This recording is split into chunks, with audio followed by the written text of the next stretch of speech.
जहां हर कदम पर मौत छुपी है, वहां शुरू होती है भोली सीता। रात का समय था। तेज हवा चल रही थी और सीता अपने गांव से शहर की ओर जा रही थी। रास्ते में एक पुरानी टूटी फूटी हवेली पड़ती है। लोग कहते थे कि जो भी उस हवेली के अंदर गया कभी वापस नहीं आया, लेकिन सीता को ये सब बेकार की बातें लगती थी। जैसे ही वो हवेली के पास से गुजरती है, अंदर से एक हल्की सी आवाज आती है, सीता रुक जाओ। ये सुनकर सीता घबरा जाती है और सोचती है कि ये मेरा नाम कैसे जानता है। फिर भी हिम्मत जुटाकर वो हवेली के अंदर चली जाती है। अंदर खूब अंधेरा था। दीवारों पर पुरानी तस्वीरें टंगी थीं और एक अजीब सी बदबू फैली हुई थी। तभी अचानक एक दरवाज़ा अपने आप बंद हो जाता है। सीता घबराकर भागने की कोशिश करती है, लेकिन उसे कोई रास्ता नहीं मिलता। तभी उसकी नज़र एक पुरानी तस्वीर पर पड़ती है।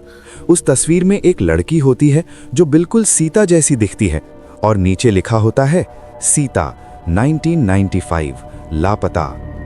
ये देखकर सीता चौंक जाती है और सोचती है कि मैं तो अभी जिंदा हूँ। उसी वक्त पीछे से एक डरावनी आवाज़ आती है कि तुम भी मेरी तरह यहाँ फंस जाओगी। सीता मुड़कर देखती है तो वही तस्वीर वाली लड़की उसके सामने खड़ी होती है, लेकिन उसका चेहरा आधा जला हुआ और आंखें काली होती हैं। वो कहती है कि मैं भी कभी तुम्हारी तरह यहाँ आई थी और कभी वापस नहीं जा पाई।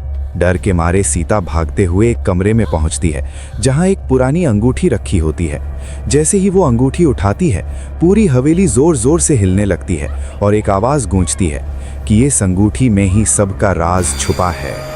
तब सीता समझ जाती है कि यही अंगूठी सबको यहाँ कैद करके रखती है। वो पूरी ताकत से अंगूठी को जमीन पर पटक कर तोड़ देती है। अचानक सब कुछ शांत हो जाता है और सीता हवेली से बाहर निकल आती है। अगर ये कहानी आपको डरा गई तो चैनल को सब्सक्राइब करना मत भूलना, क्योंकि मैं फिर लौटूंगी।